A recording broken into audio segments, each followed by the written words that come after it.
다시 한번 인사하죠. 안녕하세요. 미디어 영상학과 겸임 교수로 있는 공훈의라고 합니다. 반갑습니다. 오늘 여러 교수님들 인사 말씀하시는 과정에서도 우리가 또 요새 많이 느끼게 되는 그 생소함이 있는데요. 이 가상의 그 대상을 상대로 이야기를 하고 또 피드백을 느끼지 못한 상태에서 대답을 해야 하고 하는 이런 생소함들이 있습니다. 근데 이제 지금은 바로 이 생소함에 매우 익숙해져야 되는 그런 시대가 다가오고 있습니다. 이 마스크를 포함해서 모든 게 생소한 환경인데요. 일단 강의를 할 때는 이제 마스크를 벗고 하도록 하겠습니다. 시대가 굉장히 빠른 속도로 변하고 있죠. 정말 숨막힐 정도로 변한다는 그 말조차 좀 한가롭게 들릴 정도로 엄청난 속도로 변하고 있습니다. 그래서 제가 오늘 여러분들하고 나눌 이야기의 제목을 SNS 시대를 넘어서 데이터 시대로라고 잡아봤습니다. SNS 시대, 얼마 되지 않은 얘기죠. 10년 단위로 얼추 잡아보니까 10년 단위로 세상이 바뀌고 있는데요. 2000년 이전까지는 그야말로 우리 미디어 환경에서는 전통 미디어 시대가 계속 이어져 왔었습니다.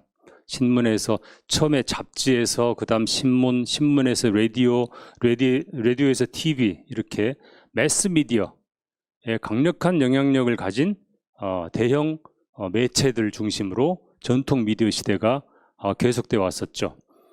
이게 2000년 들어서 인터넷의 등장으로 환경이 많이 바뀌었습니다. 그리고 인터넷 시대가 10년이 지속이 되더니 2010년 들어서는 SNS가 등장해가지고 또 우리 사회 전반에 미디어만이 아니라 우리 사회 전반에 엄청난 변화를 근본적인 패러다임의 변화를 몰고 왔습니다. 그 시대가 미처 끝나기도 전에 이제 또 다른 패러다임의 변화가 시작됐습니다. 저는 그걸 데이터 시대라고 정의를 하는데요. 2020년 이후 이제 모든 세상의 중심이 데이터로부터 다시 재편되는 그런 엄청난 변화를 맞게 됐습니다. 데이터 시대, 금방 아마 짐작을 하실 겁니다. 이 빅데이터, 머신러닝, 인공지능, AI 이런 얘기들 요새 많이 듣게 되시죠.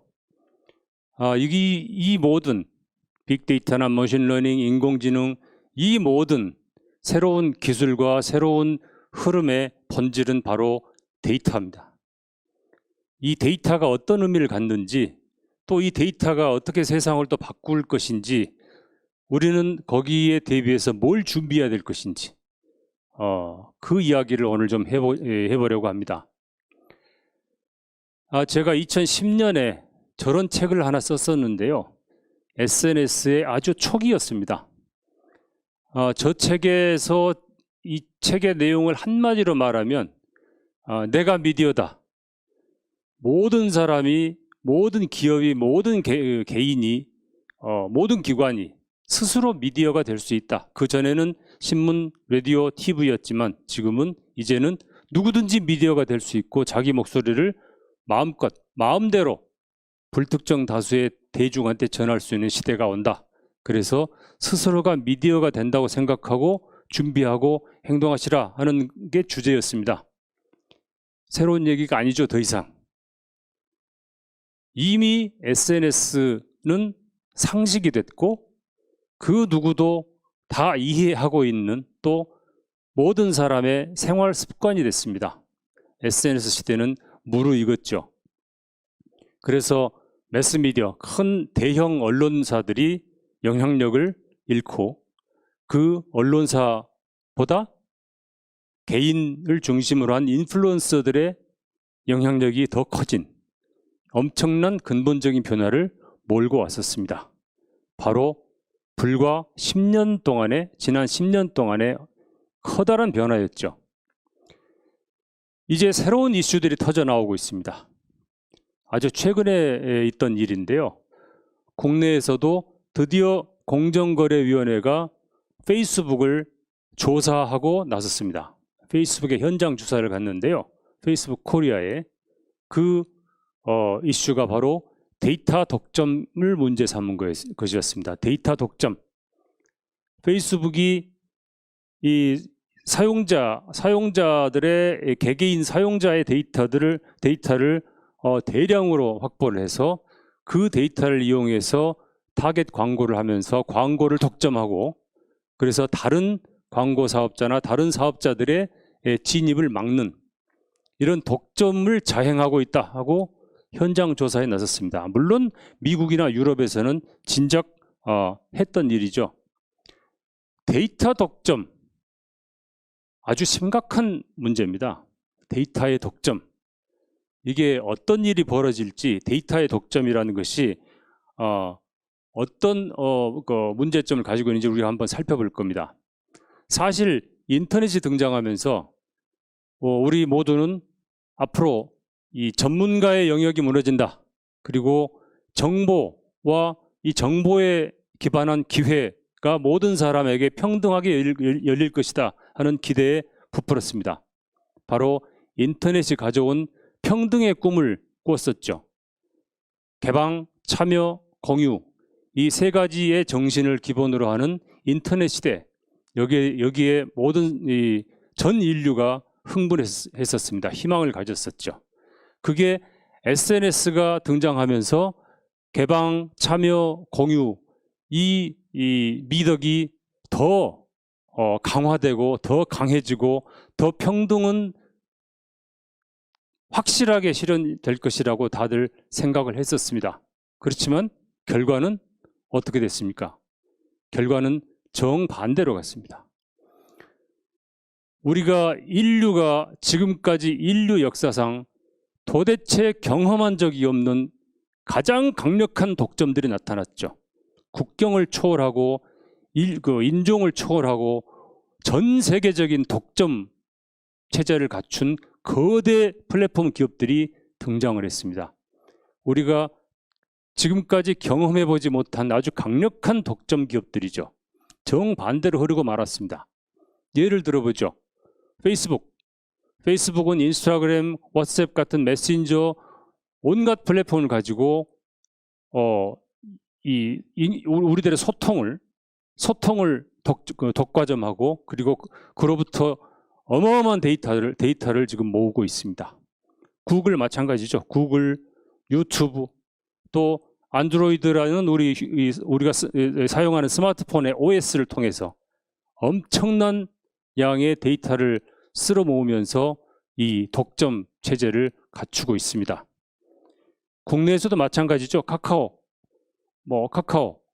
출범한 지 10년 정도 됐는데 벌써 계열사가 104개고요. 문자를 이용한 메신저 서비스로 시작했다가 지금은 어떻습니까? 금융, 증권, 유통, 운수, 쇼핑, 우리 생활에 가장 밀접한 온갖 산업 분야에 모노발처럼 확장을 하고 있습니다. 굉장히 빠른 속도로 우리 이 생활 주변을 독과점해 나가고 있죠. 무서운 속도로 확장이 됩니다. 이게 플랫폼 사업의 특징이죠. 그러다 보니까 지금까지 금산분리라는 말은 있었고, 이에 대한 규제도 있었습니다. 대형 제조업 기업들이 이 금융산업에, 은행이나 증권 같은 금융산업에 은행 지분을 갖지 못하게 하는, 대주주가 되지 못하게 하는 그런 금산분리의 원칙을 이 자본주의 체제에서는 모두 지키고 있습니다. 우리도 마찬가지죠. 근데 지금 플랫폼 기업들에 대해서는 아무 규제가 없습니다. 그래서 전방위적으로 모든 산업 분야에 대해서 무차별적으로 굉장히 빠른 속도로 진출을 하고 있죠. 그래서 요새 풀산 분리도 필요하다는 목소리가 나오고 있습니다. 플랫폼 기업과 다른 그 산업 분야의 플랫폼 기업의 진출을 제한하는 풀산 분리도 필요하다는 말이 나올 정도로 지금 플랫폼 기업들이 빠른 속도로 독점 체제를 갖춰 나가면서 여러 가지 우려를 낳고 있습니다. 이게 지금 진행되고 있는 플랫폼 기업의 플랫폼 산업의 현주소죠.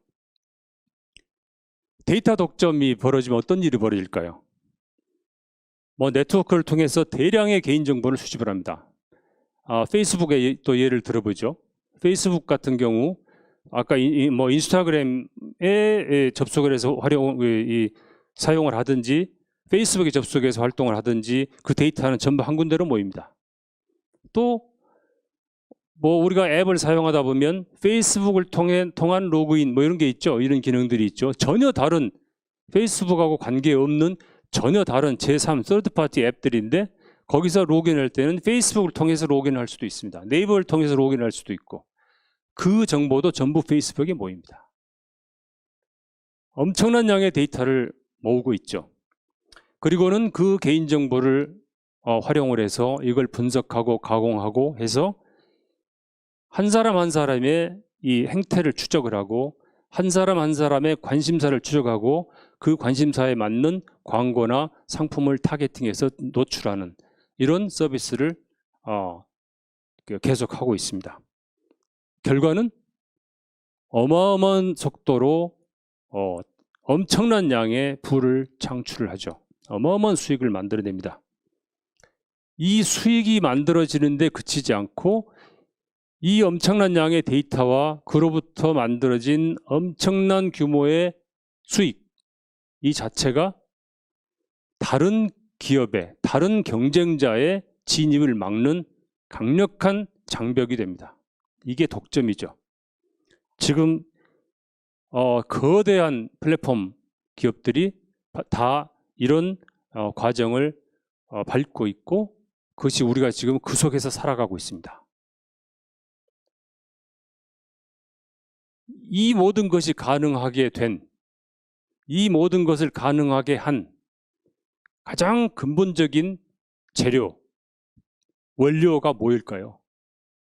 바로 사용자 개개인의 데이터입니다. 우리가 플랫폼을 사용하면서 발생시키고 있는 데이터들, 그게 기본적인 원료이자 재료입니다.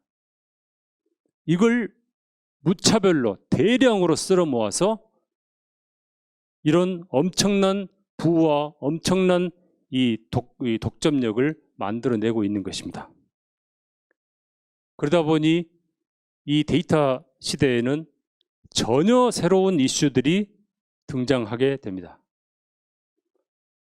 만일에 우리가 만들어내는 우리가 이 플랫폼을 사용하면서 발생시키고 있는 이 데이터가 플랫폼 기업이라는 영리를 추구하는 기업에서 수익을 만들어낸 프로핏을 창출하는데 기본적인 재료로 쓰이고 있다면 그건 우리가 이 재료, 데이터를 생산하고 있다는 의미입니다. 생산하고 있다는 거죠. 우리는 날마다 눈 뜨고 잠자리에 들 때까지 심지어는 스마트워치를 차고 잠이 들었으면 잠을 자고 있는 중에도 데이터를 생산하고 있습니다. 하루에 한 사람이 생산해내는 데이터가 상상을 초월할 정도의 양이 됩니다.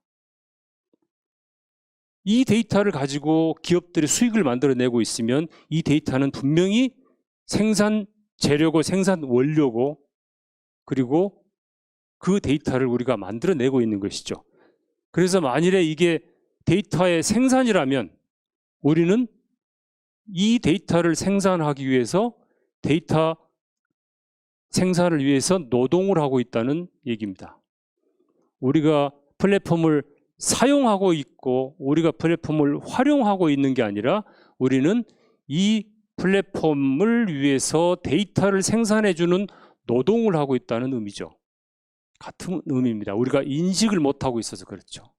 이런 인식들이 빠른 속도로 퍼져나가고 있습니다. 만일에 우리가 데이터를 만들어내기 위해서 생산 활동, 노동을 하고 있다면 당연히 그에 대한 보수를 받아야죠. 당연한 거죠. 그렇죠? 생산 활동을 하는 노동을 하고 있다면 그에 대한 보수를 받아야 됩니다. 우리 받고 있나요? 어떤 플랫폼에서 예를 들면 페이스북이나 카카오나 구글에서 우리가 날마다 만들어내는 우리의 시간과 에너지와 이 에너지를 투입해서 데이터를 만들어내는 데 대해서 어떤 금전적인 보수를, 리워드를 받고 있습니까? 받고 있지 않죠. 우리가 받고 있는 것은, 플랫폼 사업자가 주장하는 것은 사용자를 위해서 편의를 제공하고 있다고 얘기를 하죠. 편익을 제공한다.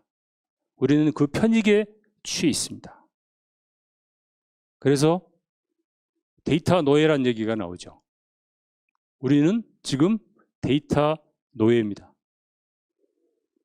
자, 미국의 남부지방의 이 목화밭에서 이 노동을 하던 흑인 노예들을 생각해 보십시다.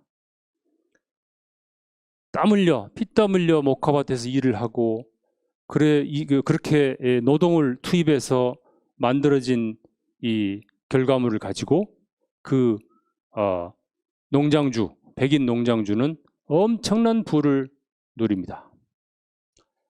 흑인 노예는 오두막집에서 하루 세끼 밥 먹고 잘 수 있고 가족하고 같이 살 수 있는 그런 편익을 누렸죠. 그래서 목화밭에 일하는 것은 당연하다고 생각했었습니다. 스스로의 하루하루의 노동력이 착취당하고 있다는 사실을 인지를 못했죠. 인식을 하지 못하고 당연하다고 생각했습니다. 그렇게 사는 것이. 그에 대한 보수는 없었죠. 편익만 줬었죠. 저는 이게 똑같다고 생각을 합니다. 지금 우리가 플랫폼을 활용하고 사용하는 데 따른 편익만 알고 있지, 그 플랫폼이 엄청난 부를 만들어낼 수 있도록 우리가 데이터를 생산해서 제공하고 있다는 생각은 하지 않고 있습니다. 여기서 발상의 전환들이 나타날 겁니다. 그 데이터는 내 것이다. 그 데이터는 내가 생산하는 것이고 그 데이터는 내 소유다 하는 데이터 주권의 개념이 강하게 번질 것입니다. 그래서 결국은 그 데이터에 대한 재산권을 주장하게 될 것입니다. 데이터 재산권. 분명히 내가 생산한 데이터는 경제적 가치가 있기 때문에 그 경제적 가치에 대한 재산권, 밸류는 내 것이다. 그래서 그에 대한 보수를 달라. 내 데이터를 사용하려면. 이런 패러다임의 변화가 나타날 걸로 예상됩니다. 그래서 데이터 해방, 노예 해방이 아니고요. 데이터 이맨시페이션이라는 데이터 해방이라는 어떤 무브먼트가 나타날 그 가까운 장래에 나타날 것입니다. 그러면 데이터 시대에도 근본적인 패러다임의 변화가 일어나겠죠. 지금 플랫폼 사업자들이 가장 두려워하고 경계하고 있는 이 움직임입니다. 지금 플랫폼 사업자들 이렇게 빠른 시간 안에 이렇게 커다란 규모의 프라핏을 만들어내고 또 그에 따라서 엄청난 장벽을 쳐내고 이렇게 기업이 빨리 성장한 사례는 우리가 보기 어려웠거든요. 경험하지 못했었습니다. 왜일까요? 그게 가능하게 하는 기본적인 원료, 바로 데이터. 개인이 사용자가 생산한 데이터에 대해서 전혀 보수를 지급하지 않았기 때문입니다. 말하자면 생산을 하는데, 서비스를 생산하는데 그 생산하는 데 쓰여지는 핵심적인 원료에 대해서 비용을 지불하지 않고 사업을 해왔던 것이죠. 원가를 들이지 않고 하는 사업이 얼마나 쉬운 사업이겠습니까?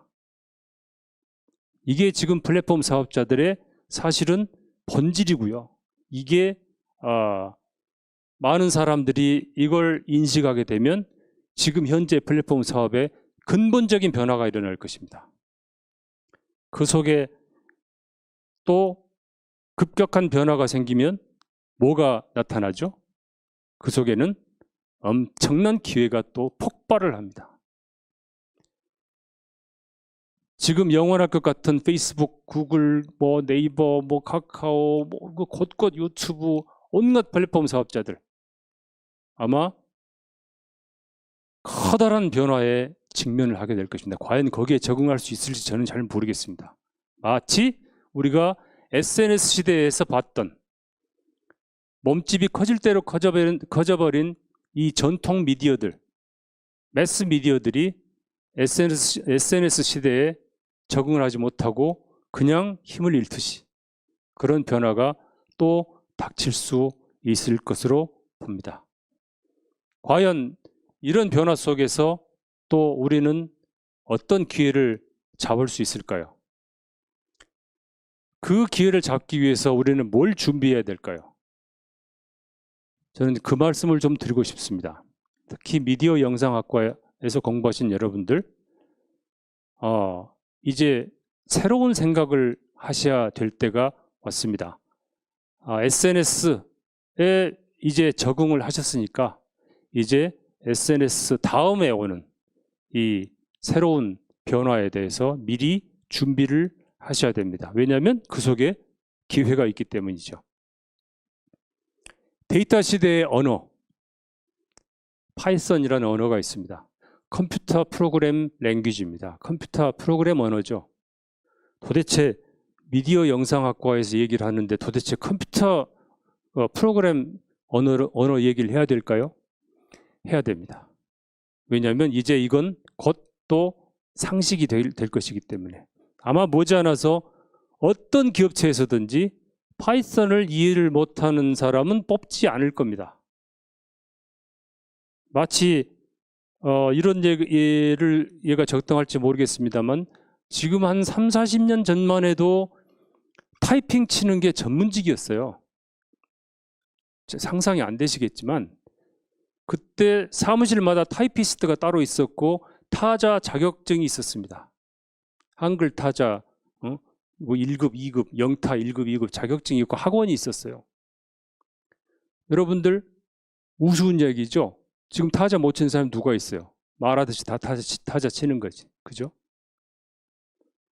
그런 변화들이 사실은 곳곳에서 많이 벌어졌었습니다. 진행이 돼 왔었습니다. 파이썬이라는 이 랭귀지는 데이터를 처리하고 데이터를 분석하고 하는데 가장 최적화되어 있는 랭귀지고요. 데이터를 처리하는데 이 파이썬으로 컴퓨터에 지시를 하고 또 그 결과를 끄집어내고 하는데 쓰이는 언어입니다. 여러 가지 컴퓨터 언어들이 나타났지만 지금 파이썬이 거의 장악을 하고 있죠. 굉장히 빠른 속도로 적용의 폭을 넓혀가고 있고요. 이게 오픈 아키텍처라서 이제 파이썬을 알면 못할 것이 없을 정도로 온 세계의 사람들이 새로운 기능들을 만들어서 막 붙이고 있습니다. 근데 지금 머신러닝이나 빅데이터나 인공지능 AI까지 이걸 구현하는데 주로 파이썬이 사용되고 있습니다. 데이터 시대에 파이썬을 모른다. 이건 미국에 살면서 영어를 못한다 하고 같은 얘기입니다. 다시 말해서 데이터 시대에 파이썬을 이해하고 있으면 훨씬 기회가 많다는 것이죠. 기회를 잡을 수도 있고 기회를 만들어낼 수도 있고요. 이런 파이썬이란 랭귀지만이 아니라 기본적으로 이 생각하는 방식들을 좀 바꿔야 됩니다.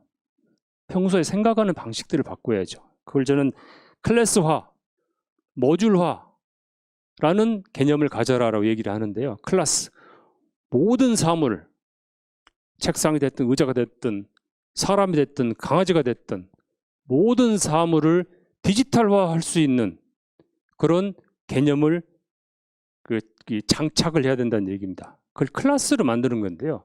이게 무슨 의미인지 한번 제가 간단한 이 코드를 한번 만들어 봤습니다. 이 코드상에 이 강아지를 한 마리 만들었는데요. 맨 윗줄에 보면 클래스 독이라고 되어 있죠. 그 독은 제가 이름을 정한 겁니다. 강아지를 하나의 클래스로 정의를 해준 겁니다. 그 속에 보면 그 아랫줄을 보면 뭐 강아지 한 마리를 초기화시켜 놓고 이름을 지을 수 있게 해놨어요. 그 다음 이 DEF라는 그 다음 줄을 보면 앉는 동작을 정해놨죠. sit하고 그 다음 동작을 보면 짖는 동작을 정해놨습니다. bark. 아주 간단한 거지만 이렇게 동작을 하나하나 정의를 해놨습니다.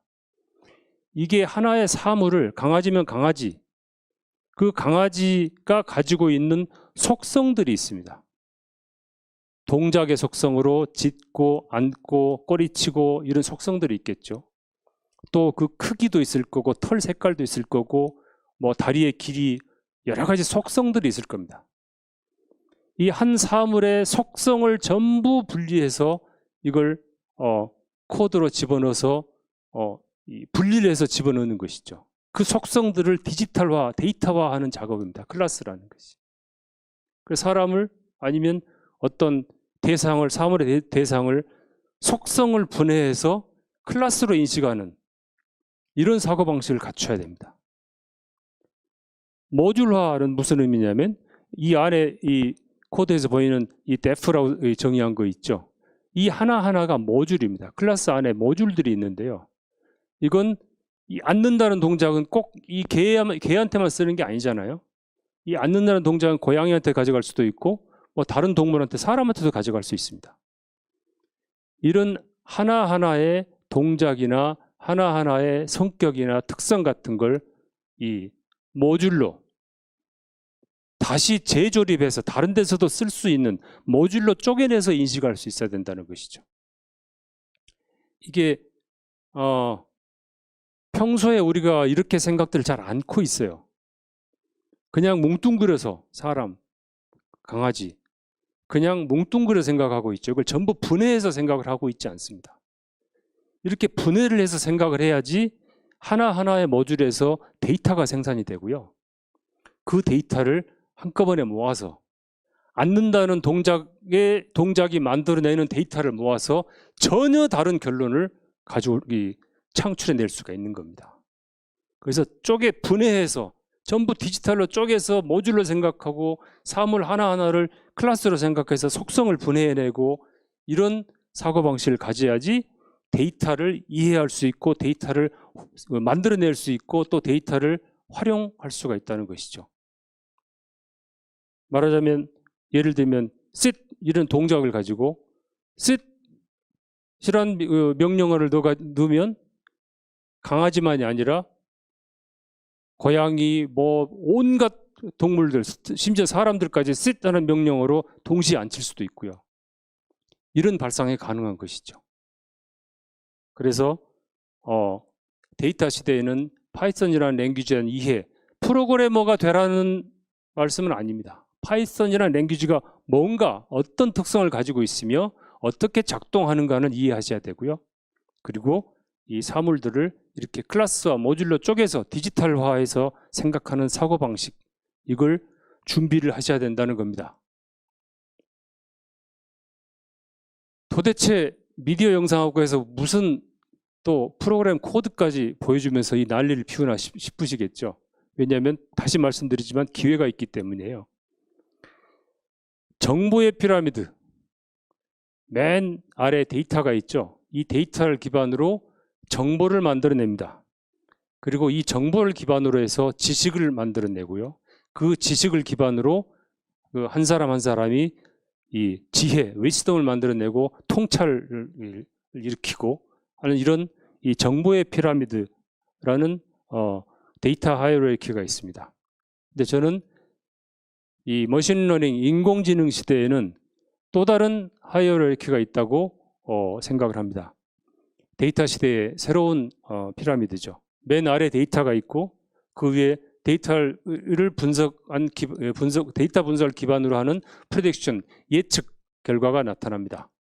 이 예측 기능을 가지고 그 결과를 가지고 트렌드를 파악을 하는 것이죠. 이 트렌드를 기반으로 해서 의사결정을 하게 됩니다. 이게 데이터 시대, 인공지능 시대의 데이터의 피라미드라고 할 수 있습니다. 머신러닝의 피라미드라고 할 수 있죠.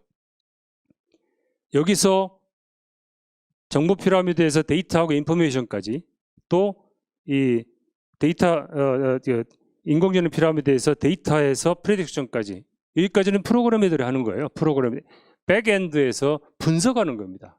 데이터를 정리하고 그 정리된 데이터를 가지고 분석해서 일정한 결과를 끄집어내는 것이죠. 그건 분석 단계입니다. 뒷단에서 이루어지는.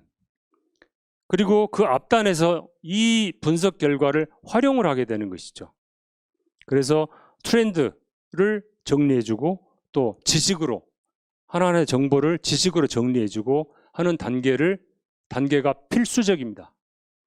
이 단계가 없이는 의사결정도 불가능하고 또 이 인사이트를 제공할 수도 없죠. 이게 활용 단계에서 매우 중요한 부분인데요. 이 데이터, 엔지니어 프로그래머들이 만들어낸 결과를 가지고 이걸 정보로, 트렌드를 파악하는 리포트로 만들어내는 작업할 때 뭐가 필요할까요? 이게 여러분들의 기회입니다. 지금 엔지니어링 쪽에서도 가장 고민하고 있는 게 이게 스토리텔링이 안 되는 거예요. 결과는 만들어냈는데 쉽게 풀어서 전달할 이 역량이 부족한 것이죠.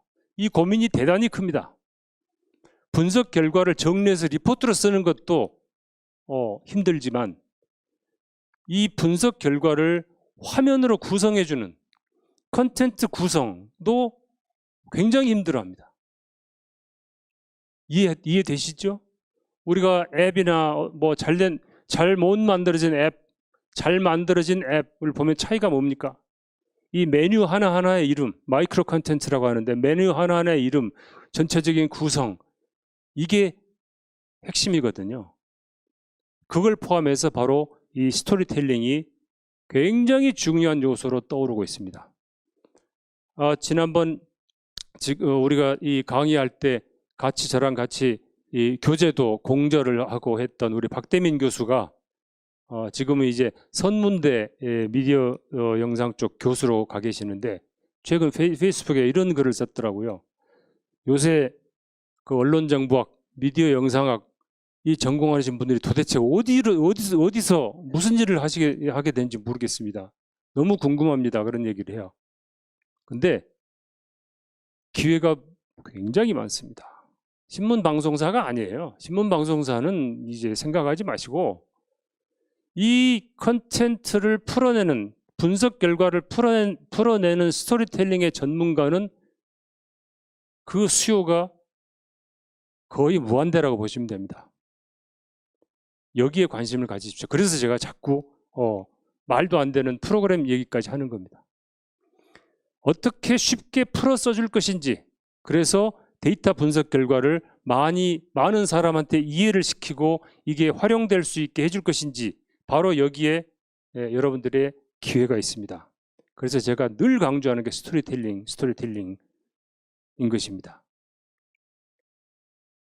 이걸 위해서 저는 두 가지를 먼저, 앞으로 계속 저는 발견이 될 것 같은데 두 가지를 먼저 말씀드리고 싶어요. 첫 번째 준비하실 것, 차트를 읽을 줄 아시라는 겁니다. 차트. 막대 그래프도 있고 꺾어선 그래프 금방 이해되시겠죠? 파이 그래프, 스캐터 그래프, 여러 가지 흔히들 많이 봐왔던 차트. 많이 아닙니다. 차트를 그리는데 머신러닝에서 가장 많이 쓰이는 이 패키지들이 매트플롯립이라든가 시본이라는 이 패키지가 쓰이는데요. 이게 데이터 가지고 차트를 그려주는 이 패키지들입니다. 프로그램의 뭉치들이죠. 수많은 모듈이 모여서 만들어낸 프로그램을 차트를 그려주는 프로그램 패키지 이름들입니다. 보면 매트플롯립에서 만드는 박스 차트, 박스 플롯이나 바이올린 플롯 생소하시죠? 박스 플롯 같은 경우는 아주 자주 쓰입니다. 이미 아주 자주 쓰이고 있어요. 컨설팅 펌에서 이 클라이언트들 경영층한테 데이터 설명을 할 때 이럴 때도 굉장히 많이 쓰이고요. 최대치와 최저치를 표시해주고 중간에 평균값을 표시해주고 주로 분포되어 있는 분포를 따로 보여주는 그런 특성을 가진 차트죠. 박스 플롯이나 바이올린 플롯. 박스 플롯하고 비슷한데 각 값마다 얼마나 많이 이 분포가 되어 있는지를 분포를 한눈에 보여주는 저는 바이올린 플롯이라든가 생소하시면 안 됩니다. 이제 굉장히 이런 차트에 익숙해야 됩니다. 왜냐하면 이런 차트가 갖고 있는 정보를 쉽게 풀어내줘야 하는 것이 바로 여러분들의 임무고 앞으로의 잡이 될 것이기 때문에. 또 C본 같은 경우도 스캐터 플롯이라든가 아니면 이 박스 플롯과 스캐터 플롯이 합성된 거라든가 이런 차트들이 아주 독특한 차트들이, 그렇지만 많은 정보를 담고 있는 차트들이 있습니다. 이것만이 아니죠. 100가지가 넘습니다. 아주 다양한 우리가 듣도 보도 못했던 차트들이 수없이 생성이 되고 있습니다. 그래서 스토리텔러들은 이 분석 결과를 가지고 그려진 차트를 어떻게 읽을 것인지를 알고 그걸 쉽게 풀어서 설명을 해줘야 됩니다. 나아가서 어떤 데이터세트를 보고 아, 이건 이 차트로 그리는 게 좋을 것 같아요 하고 발상까지 할 수 있으면 금상첨화죠. 그래서 이 차트 리더십, 온갖 형태의 차트를 기억하고 읽을 수 있어야 되고 발상을 할 수 있어야 됩니다. 매우 중요한 역량이 될 것입니다. 특히 스토리텔러들한테는 핵심적이죠. 그래서 제가 차트 리더십을 갖추시라 하는 얘기를 드립니다. 앞으로도 기회가 있으면 정말 중요한 차트들은 이제 하나하나 풀어서 좀 설명을 해드리려고 생각을 하는데요. 아무튼 차트를 섭렵하시라 하는 얘기를 드립니다. 두 번째로는 머신 랭귀지의 리터러시를 가지시라. 머신 랭귀지가 어떻게 작동하는지 그걸 이해를 하셔야 됩니다. 그냥 결과만 가지고 이야기할 게 아니라 과연 머신 랭귀지로 어떤 일이 일어나며 어떻게 작동을 하며 기본적으로 어떤 도구가 쓰이는지를 이해를 해야 됩니다. 우리가 미디어 리터러시라는 말은 많이 들어봤죠? 비슷한 개념입니다. 머신 랭귀지, 인공지능에 대한 리터러시를 갖추라는 것입니다. 머신 랭귀지라는 것은 크게 세 가지 단계입니다.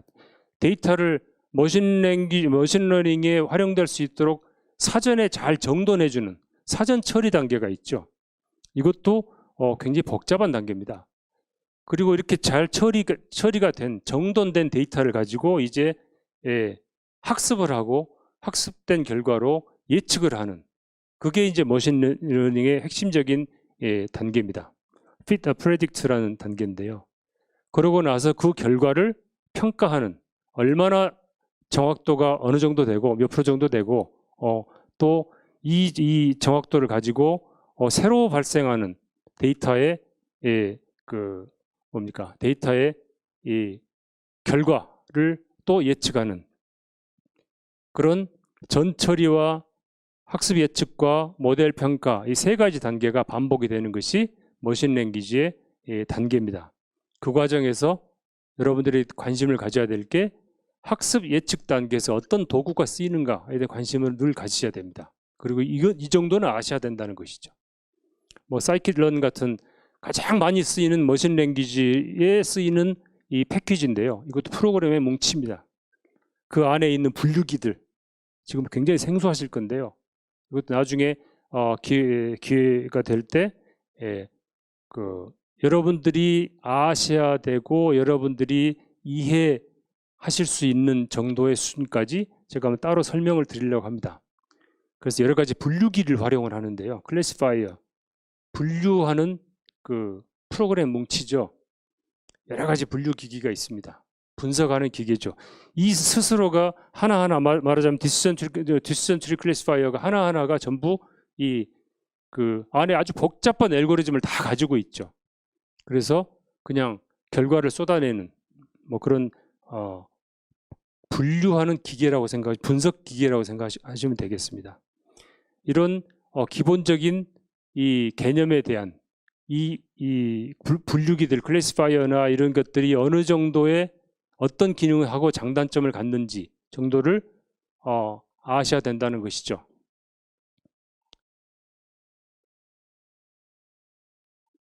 이렇게 세상이 급히 변하고 있는데요. 그 이유가 분명합니다. 미디어 영상학과에서 이렇게 컴퓨터 프로그램 랭귀지까지, 머신 랭귀지까지 얘기를 할 수밖에 없는 이유가 여기에 있죠.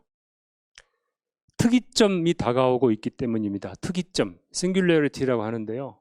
어마어마한 변화가 다가오고 있기 때문입니다. 이 레이 커즈와일, 이 특이점이 온다라는 책을 썼는데요.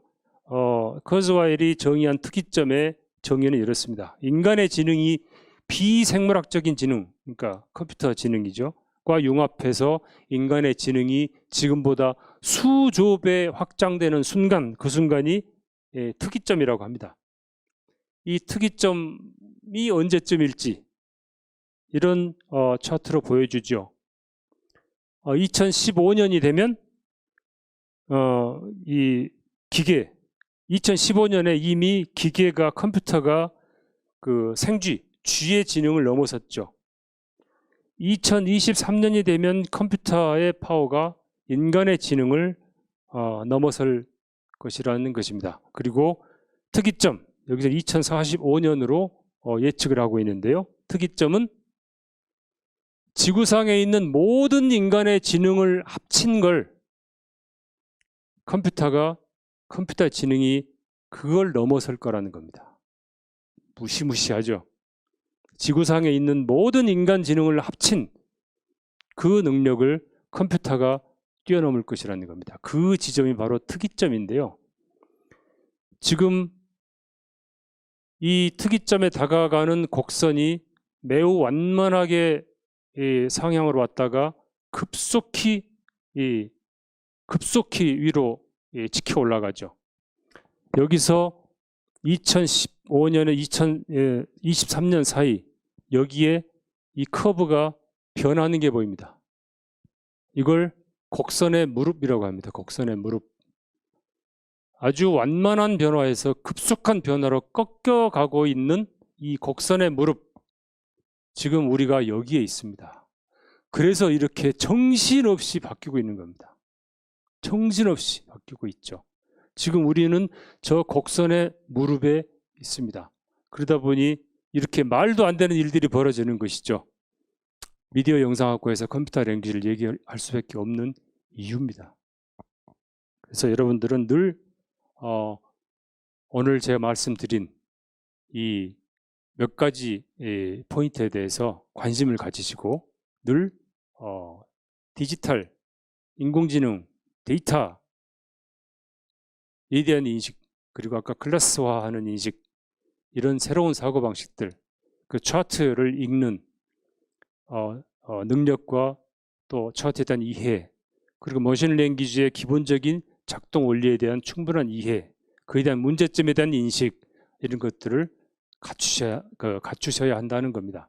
그러면 아까도 보여드렸다시피 스토리텔링이 얼마나 중요한지 거기서 그 안에서 많은 기회를 잡을 수 있을 것이라는 말씀입니다.